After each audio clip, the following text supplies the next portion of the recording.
Let me guess why you're here right now. You've got exams coming up. You know you should be studying, but sitting down with a textbook makes you want to do literally anything else, and you think that's just how it is. Studying equals boring, but then there's kids in your class who actually seem to enjoy studying and still have time to chill if you're watching this knowing you could be doing better too.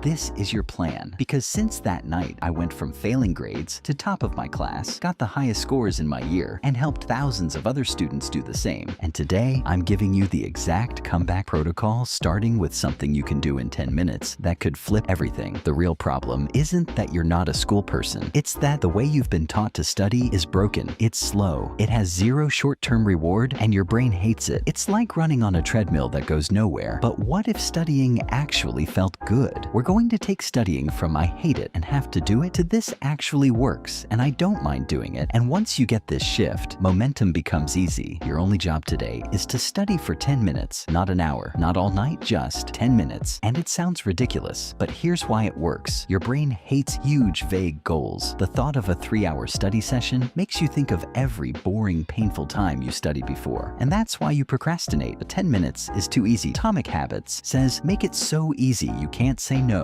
It tricks your brain into starting, and once you start, momentum kicks in. I've had 10-minute sessions turn into 2 hours without noticing. It's like going for a quick walk, and suddenly you've done 5,000 steps because you just keep going. So here's your first comeback challenge. When this video ends, grab your notes or a past paper, set a timer for 10 minutes, and just go. No pressure to keep going. But if you do, congrats. You've already beaten the hardest part of studying, which is getting started. This principle carries you forever. Whenever you feel like not studying, say out loud, I'm literally only doing 5 minutes, and you'll be shocked how easy it is to get yourself to sit down because your brain knows it's only 5 minutes, and once you start, the snowball gets rolling and everything gets easier. So you got started, and that's huge. But here's the thing, just because you're studying doesn't mean it's actually working. Tell me if this sounds familiar. You put in hours, you highlight the whole textbook, you rewrite your notes, and a week later, it's like your brain hit delete. That's because most of us have been doing isolated learning without realizing it. Isolated learning is when you take a fact and it's just floating there with no connections to anything else in your brain. It's like adding a random contact in your phone with no name. Integrated learning is the opposite. Every new piece of info gets connected to something you already know. Imagine knowledge like a subway map. Each topic is a station. The more lines you connect between stations, the easier it is to travel there. Here's the radar test. Every 10 minutes while you study, stop and ask, am I memorizing this or am I connecting it to something I already know? If it's isolated, you force the connection. Compare it to another topic. Make up a weird analogy, or my personal favorite, explain it out loud like you're teaching your best friend who knows nothing about it. Once you start doing this, that's when your grades start to climb fast. Now, let's crank this into comeback mode. Imagine your exam is in 2 weeks, but you only have 2 hours to prepare. Sounds like a nightmare, right? But if you had that little time, you wouldn't waste a second on pointless stuff. You wouldn't rewrite notes in 5 colors. You'd go straight to what gives the biggest return. That's what the 2-hour comeback protocol is. Based on the 80-20 rule, 80% of your results come from 20% of your effort. And in studying that, 20% is always active recall and exam practice. Here's the plan. Spend 70% of your time doing past papers or topic questions with no notes in front of you. Force your brain to try. Then mark your answers with the official mark scheme. Then spend 20% reviewing your mistakes and only focus on topics you got wrong. This is where your biggest gains are hiding. Then 10% targeted review and repeat. Scott Young, who wrote Ultra Learning, says you learn fastest when you practice the same way you'll perform. And that's exactly why this works. You're not just learning content. You're training your brain to pass the exact test you'll face. If you stick to this even just a couple hours a week, you'll be shocked how quickly you improve. And if you've been doing the whole study for hours but nothing changes thing, this is where it changes. Now it's time to make studying actually feel good. So you want to keep doing it, because if studying feels like a chore, you won't stick with it. But if you can make it almost addictive, that's where you win long term. There's this guy, Csikszentmihalyi, who came up with the idea of flow. It's that state where you're so focused, you lose track of time. You know when you're gaming, and suddenly it's 3 in the morning. That's flow. And you can hack studying to create the same feeling. First, have a clear goal. Before you start, write exactly what you're going to finish. Second, immediate feedback. Use past papers or active recall so you instantly see if you're getting it right or wrong. That feedback keeps your brain engaged. Third, no distractions. Put your phone in another room. If it's in reach, you'll touch it. Fourth, reward yourself. Give yourself permission to binge Netflix or scroll guilt-free after the session. That way, your brain sees studying as the gateway to what you want. The more you practice, the easier it gets. Do this with the other steps we talked about today, and you're not just making an academic comeback, you're making studying into something you can actually enjoy. You're building a system you'll use forever, and that's when your grades start taking care of themselves. So here's your 7-day comeback plan to get started tonight. Day 1, do the 10-minute flip with one tiny target. Day 2, go for 20 minutes and do the radar test. Day 3, run your first 70-20-10 session with 2 question sets. Day 4, light day, just 10 minutes to keep the streak. Day 5, full 70-20-10 and track your accuracy. Day 6, do a past paper under time pressure. Day 7, review your weak spots and plan next week. You're not bad at school. You were using a method that gave you nothing back. Build a system that starts easy, sticks in your head, and pays off on the exact test you'll take. Do that for a week and you'll feel it. Do it for a month and everyone else will see it. Your comeback starts with 10 minutes tonight. Let's go.